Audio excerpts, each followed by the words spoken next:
C'est qu'il était autonome avec ma mère parce qu'il faisait la vaisselle, il avait le plancher pour elle, puis il est très minutieux quand il fait ces choses-là.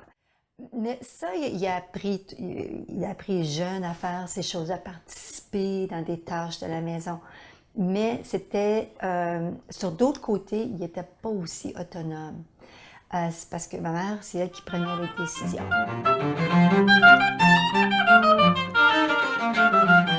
Mais à un moment donné, la réalité est là, et on réalise que vraiment, elle n'était plus apte à prendre soin de Gilles. Alors, il fallait prendre des mesures. Dans ce cas-là, ce qu'on a fait, c'est que moi, j'ai aménagé chez mes parents. Mon père est déjà décédé, alors moi j'ai déménagé et puis ma mère est partie demeurer avec mon frère le plus vieux. Et puis pour lui c'était un gros événement parce qu'il a toujours vécu avec ma mère jusqu'à ce jour-là.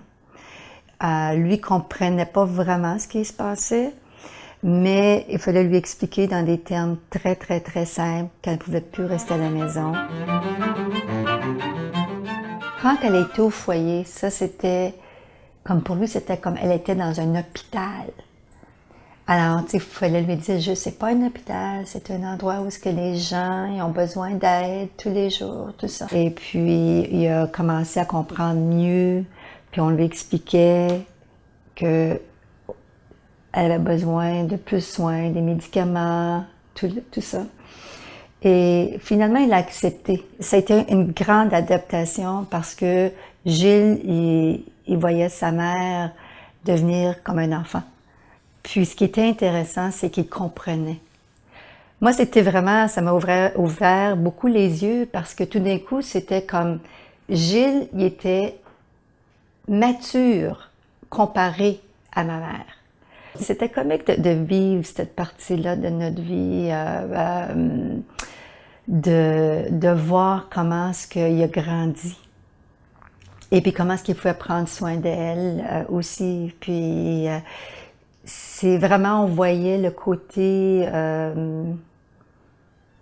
amour qu'il démontrait vers elle.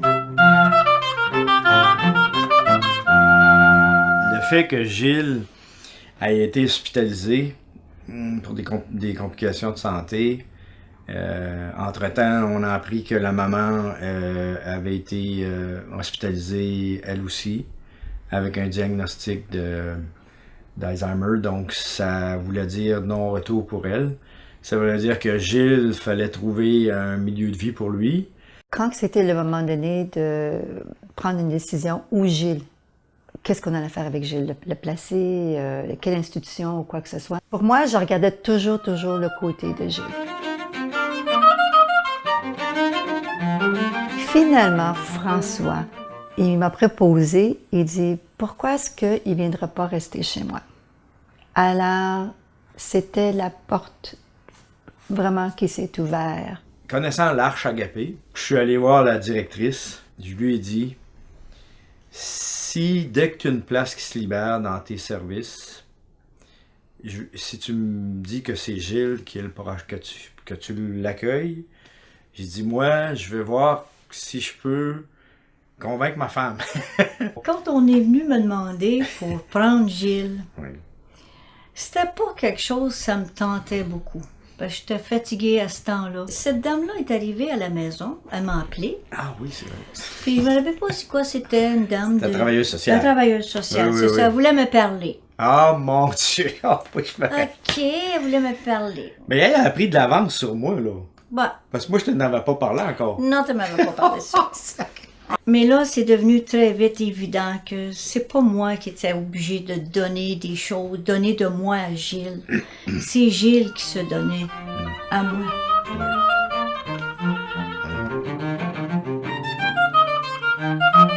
Finalement, il y a eu une ouverture.